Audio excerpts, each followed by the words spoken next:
Good morning, everyone. I'm at Grant's historic site. I'm just 30 seconds late for the tour, so I'm going to catch up to him, and we're going to take you on a tour of Ulysses S. Grant's home, ex-home, and then I'm going to Grant's farm after this. So stay tuned. Met together. This home here, Whitehaven, was the home of Colonel and Mrs. Dent and the charter home of Julia Dent Grant. Ulysses Grant was actually going to be from Ohio, who went to West Point and graduated the same class as Julia's brother, Fred. And so when Grant stationed in St. Louis in 1843, he's going to mount his horse and ride out to see the Dent property. Here again, he's telling these folks it's 850 acres of land, so lots of places to explore. And because the Dents are wealthy people, they often entertain army officers from Jefferson Barracks or other wealthy people from St. Louis. So Grant's one of these people, but of course with the friendship of Fred, he's welcomed into the home. One of his visits, though, he's going to meet Julia, and they begin to spend a lot of time together, riding around the countryside, enjoying each other's company. And again, Colonel Dent is not like that. But interesting enough, Mrs. Dent does actually encourage secretly Ulysses' courtship of Julia here. So 3 months after their courtship, Ulysses will build up the courage and take Julia to the front porch and ask her to marry him. Interesting enough, she gives him a big fat maybe. She actually takes about a week to kind of really gather her decision, and she was a little bit indecisive because of her father's opposition. But Grant's going to be soon sent orders to join his regiment to eventually participate in the build-up to the Mexican-American War. And that war is going to take his attention away from courting to his duty to his country. It's not the first time that's going to happen in his life. But Julia is going to eventually agree to marry Ulysses in secret, or be engaged secretly. And Grant have to wait 4 long years until he comes back from the Mexican-American War and all the war is over to marry Julia. So it did take place here in St. Louis. They got married in Colonel Dent's summer home in the city, actually, about 12 miles away. So, interesting enough, kind of funny things about that wedding, 2 of the groomsmen that Grant's going to be standing up with Grant surrendered to him in Appomattox. Also, Grant's own parents don't even come down to the wedding. So that family issue, Grant's going to see, is going to start there at the wedding and continue to snowball throughout Grant's life. So, Grant is going to stay in the U.S. Army, despite when he first joined, when he first went to West Point, he was kind of reluctant to do so, but he stays in. He begins to have a family. He has 2 young sons, and when his pregnant wife had the second son, pregnant with the second son, Ulysses gets orders to report to the Pacific West Coast. So that's going to take away from his family for 2 years, 1852 to 54, he will not see his family once more. By that time, his son, who's never seen, was walking. So Julia would send him letters occasionally, and he'd see handprints of his kids. He had very depressed. Rumors started circling the way out there in those Pacific outposts. Grant maybe started drinking a little bit. Those rumors will continue with the thread's life, but you can imagine, put yourself in the shoes of Julia or Ulysses, how it would be like to be away from your family for 2 years. So he resigns from the U.S. Army. He's been a captain, and he comes back to St. Louis, and that was 1854. He's 32 years old, without a job, and with a family to support. Family eventually grew to 4 kids. So Grant begins farming here, helping his father-in-law manage the plantation. So when he comes back here, the son of an abolitionist is going to live day to day in the slave plantation, working intimately with those enslaved people, whether it be cutting down firewood, planting his crops, harvesting his crops, or taking loads of supplies up to St. Louis to sell. So, interesting enough, Grant, who one time thought of himself as a well-to-do Missouri farmer, he told his buddy when he left the Army that if you ever hear about me again, I'll be a good farmer from Missouri. Obviously, that didn't happen. Grant one time wakes up in 1856 to June frost, economic hardships, even recurrent illnesses that kind of continue to plague him because of his old Army experience. His farming does not do well. He does actually, again, build his own home. About a year and a half of his efforts here, he was constructing a little log cabin for his family. Julia grew up here. The last thing she wanted to move into was a rustic cabin. So she named it Hardscrabble. The name sticks. The Grant family moves into Hardscrabble for 3 months. Julia just can't stand it. And her mother dies. Grant's biggest ally when they're recording. Now her father was all by himself in this big house. I'm sure with Ulysses' reluctance, Julia convinces him to come back into the home. So now the family is coexisting with Colonel Dent. They're being parents. Grant, for the first time in his life, despite his hardships, can settle down and be a father and a husband. Schooling their kids, playing with their kids, he took great joys in that. But nevertheless, the political situation is dividing America, and it's going to affect families like the Dents and Grants. Grant would one time write his father to ask him for support on the farm. His father's response was telling. The senior Grant said, "Son, I will not support you as long as you call your home amongst a tribe of slaveholders." This guy. So Grant can't get special support from his father. Colonel Dent and Grant would often read the newspaper, and Julia would often mention they would argue politics here, perhaps in the dining room in this very house. But nevertheless, though, Grant does end up being intimately involved with slavery. He does own one slave, a man named William Jones. Despite problems in his financial success, Grant still can sell William Jones for quite a bit of money. Now, he was a 35-year-old well-built mulatto. So Ulysses ended up having to face this decision, takes William Jones to St. Louis, and in the county courthouse writes out a manumission document freeing William Jones from slavery forever. His first big step against slavery took place here in St. Louis. Colonel Dent would have thought, what is this guy, foolish? He's let $1,000 literally walk away. But that was a difference of opinion back then. Grant was not willing to make his money off another man's human property. So Grant eventually, after taking a few short jobs in St. Louis as a real estate agent, rent collector, and after losing the bid for to become county engineer, Grant and his family will pack their bags, leave St. Louis after 6 years of living here, and migrate to Galena, Illinois, where his father's expanding tannery business has established a store, and Grant's father has installed Grant's two younger brothers there. Grant's going to be their clerk. He's still with his family, but now his two younger brothers are his boss.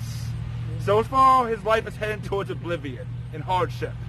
But it made him harder, made him more determined, and made him able to deal with adversity and adapt to challenging situations. And the next challenging situation in Grant's life is going to be his success. Unfortunately, it's the country's biggest tragedy. It's the American Civil War.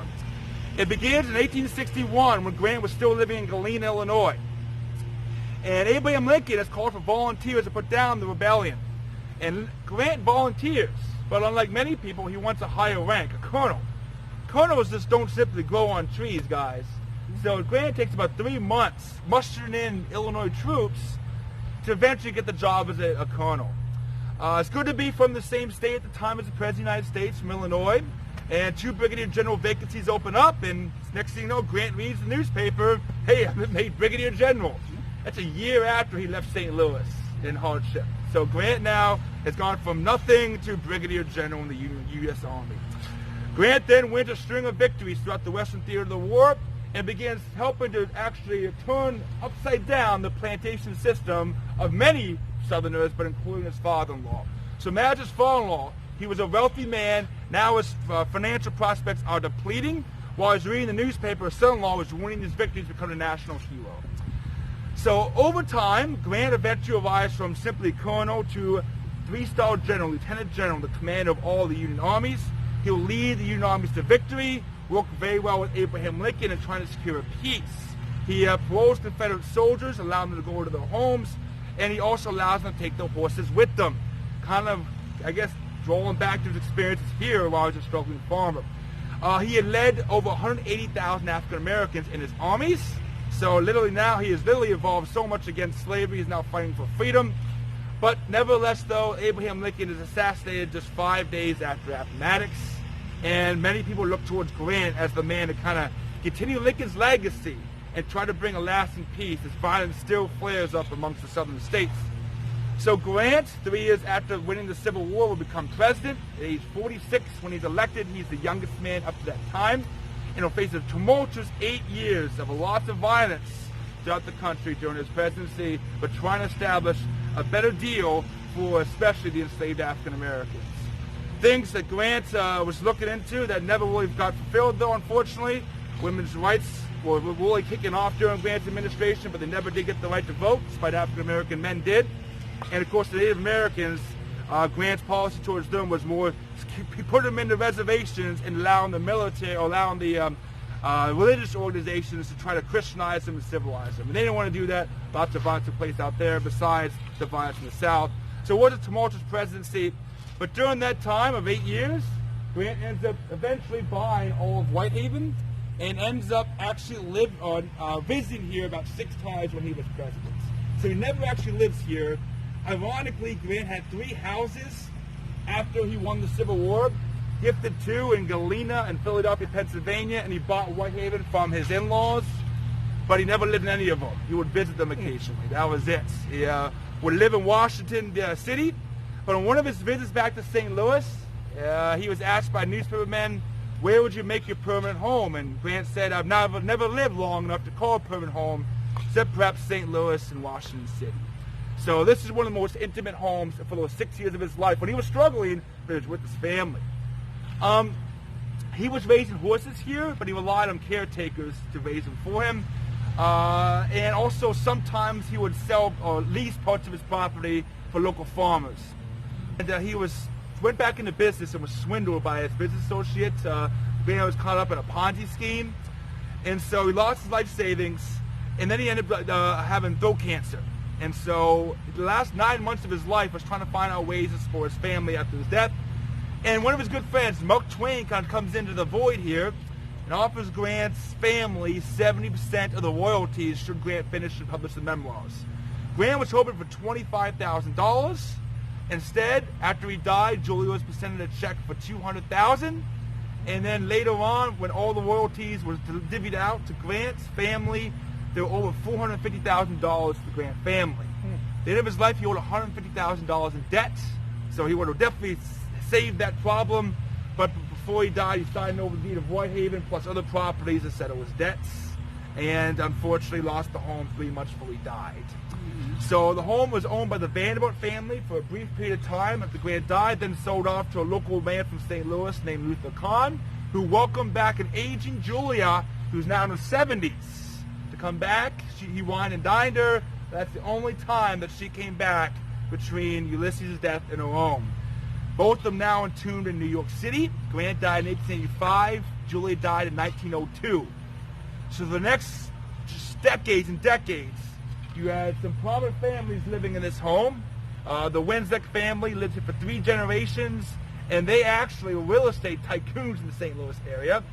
And they ended up eventually in the 1980s selling it to a salvation organization, preservation organization of local St. Louis people who were able to raise about $510,000 to save their home. So in 1986, the home was saved. 3 years later, it was restored and sent to the Park Service. So that's Grant first arrived in that parlor to meet Julia. Dining room centers around eating and politics. And this room over here is the city room. That's the family room where Grant and his family have the most intimate times together. Those 3 rooms are here when the Grants were living here. When they owned the home, a kitchen and mudroom was added, which you see in the back. So also, we can't go upstairs. Those were the original bedrooms, but if you look over there, you'll see the original staircase leading up there. So watch your step, guys. A short film will play if you walk into the dining room on the left-hand side. But it's about 2 minutes long. You're welcome to see it as it comes on. There it comes. Now we don't have any questions.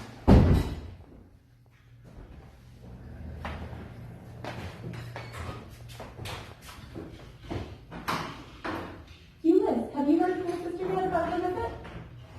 No, Julie, I've not heard from her yet. Well, there's room for her here, but not for that abolitionist father of yours. Papa, don't be rude. Well, it would be nice to see her before the end of the wheat harvest. Although she comes at harvest time, she'll see how much we rely on slaves, and I'll be sure to hear from Father about that.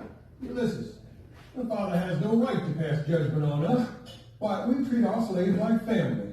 Papa, don't start this argument again. Well, these abolitionists get me all wound up with their talk about freedom for the Negro. Thank goodness for Chief Justice Taney and the Supreme Court protecting our property with the Dred Scott case. Taney's decision denies the right of citizenship to all Negroes, be they free or slave.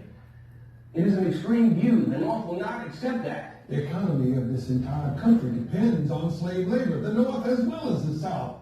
Northern mills would shut down without Southern cotton, and without slaves, there is no cotton. The South will secede before they will abolish slavery. That cannot be tolerated. Ulysses, Father, Can we go one day without talking about politics? I'm sorry, Julia. When I hear the dissolution of the Union being talked about as if it were some sort of tariff bill, it makes my blood run cold. I cannot endure the thought of the Union separating. I do not wish to see the Union dissolved either. The Southern Democrats will not be forced into submission. Most Northerners are only trying to stop the slavery spread into new states, not take away slaves here. The North, sir, will not abide secession. Oh, I believe you are completely... Now both of you stop. You speak as if war were around the corner. Besides, I don't even think there's going to be a war.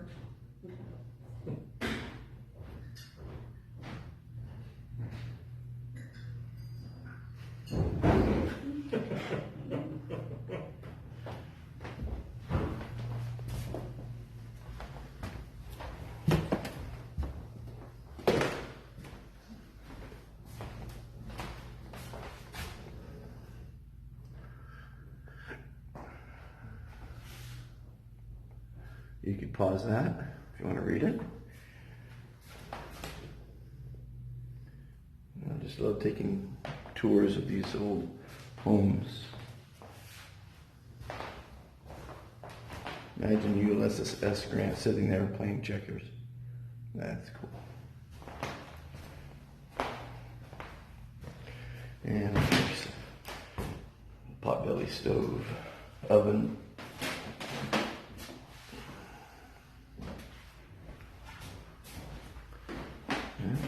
Lath and plaster. Vertical log construction.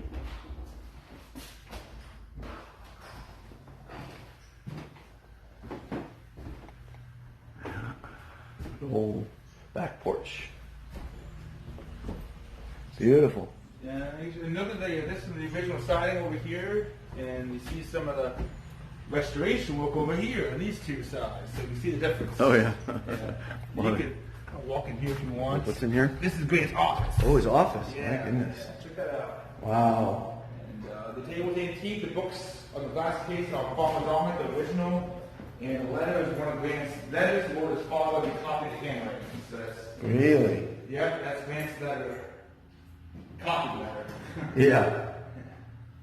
He was a pipe smoker? Pipe smoker, before the war, during the Civil War, he got about 10,000 free cigars from northern well-wishers after the first major break. You use this little device here to dry your signature. Yeah, it's an ink blotter, exactly. Ink blotter. And it's ink well. And what kind of stove would that be called? Oh boy, not sure. It's not a pot belly. It's just, I guess, a heater. Yeah, Yeah. I'm not sure this is the name for it. Yeah. Wait. Wow. It's really quite something. What is this right here? That's a slouch hat. What is it? That's called a slouch hat. Oh, it's a hat. Okay. Yeah, Good. it's a hat. Light here. It's bad. This is a uniform from the 1850s, although it's not the original, it's copied off it in the 1850s. Officers' jackets. Military uniform. Exactly. The great man to wear. He kept it at home. And what is this? A plot? That's 1878 map of Grant's property, kind of right here. And this is surrounding the St. Louis area. So everything when there was 1878, that's Ulysses Grant's land that year. Wow. And you're kind of in the middle, so this is you right here. Yeah, exactly. Right there, that's you. Wow. Very nice. Yeah, the railroad now is the rail trail. So there used to be a railroad in Grant's time that people were running on bikes and occasionally. And what's that? Is that a water? That's a cistern. So cranked up some water that would collect from rain that would come down the gutters. Down. Oh, yeah, they collected water from the roofs a lot. Yeah, yeah. So. And what's this back here? That's a summer kitchen and laundry room. So the enslaved people will be actually cooking there. Oh. And then they did laundry. That's a one-day-a-week thing. Uh-huh. You're not going to move the barrier because we're just one with large crowds there. But you can actually walk off the side there. And then the summer, or the chicken house and the ice house.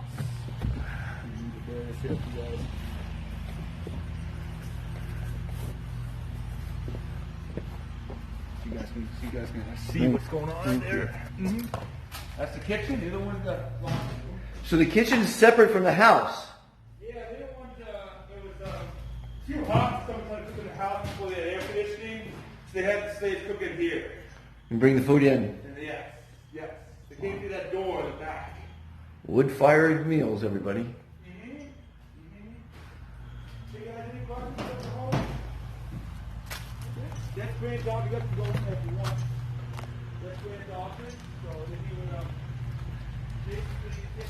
And the washroom also needs to be heated. There's the washing machine. Old time clips. These are original. No.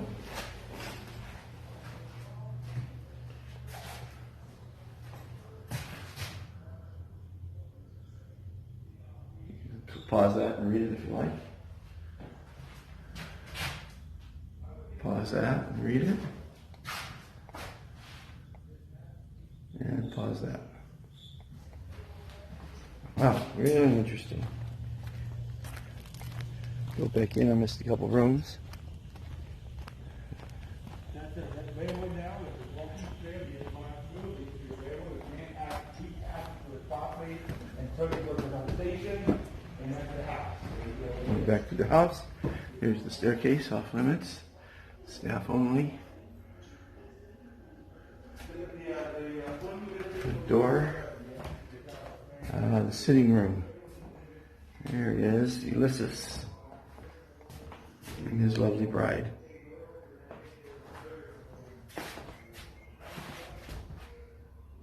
Pause that and read it. Union General and President, 18th, I think.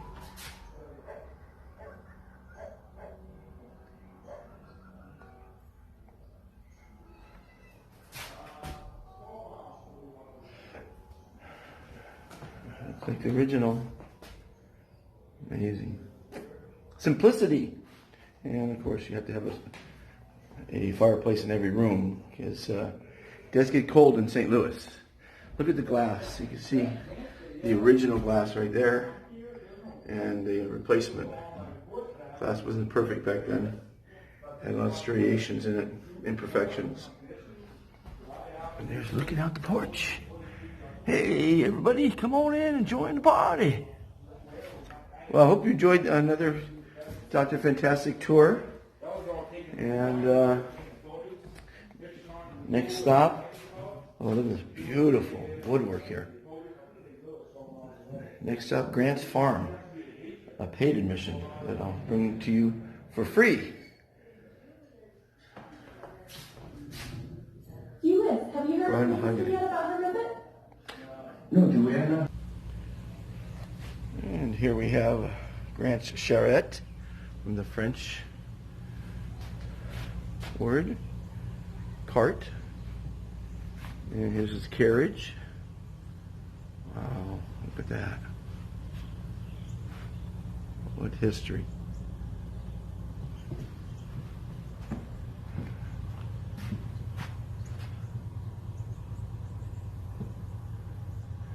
Real horseman. Actual boots, saddles, bridles. Guess kept the horse here. Nice accommodations. Plow. I think that's a drying machine. Tools. Gotta have the tools. Cut the wood. Split the wood. Horseshoe horses. Knife sharpener. Pretty cool. Nice barn. Does this open up automatically? Yes, it does.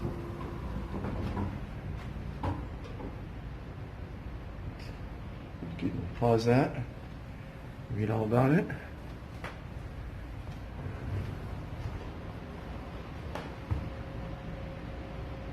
Pause that.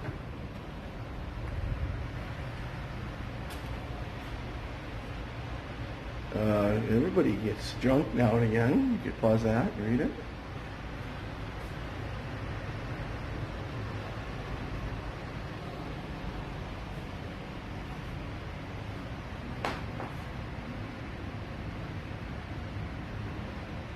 Nice little museum.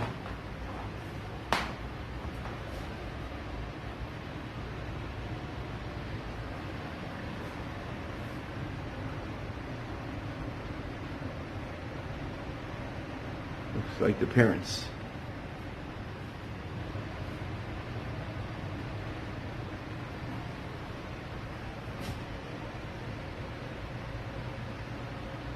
And children.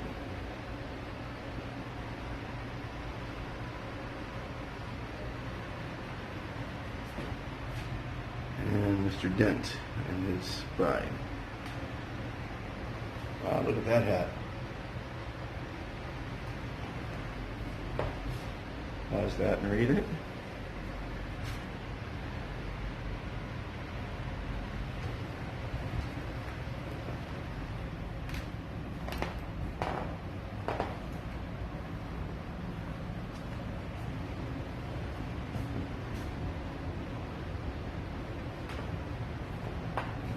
Interesting. Well, that's a great artifact from, there's the house right there.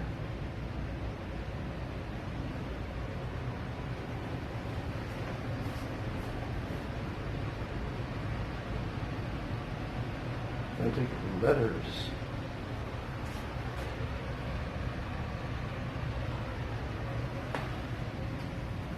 Okay. Moments in time. There's a timeline. Just pause and read if you like. We just pretty much got a history a few minutes ago.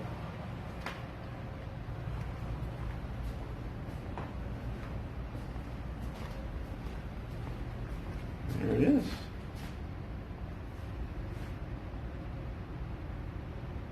That was fun. Hope you enjoyed it, everybody. Hope you enjoyed that tour of Ulysses S. Grant's home. Next stop, Grant's tomb. Not Grant's tomb, Grant's farm. What did I say?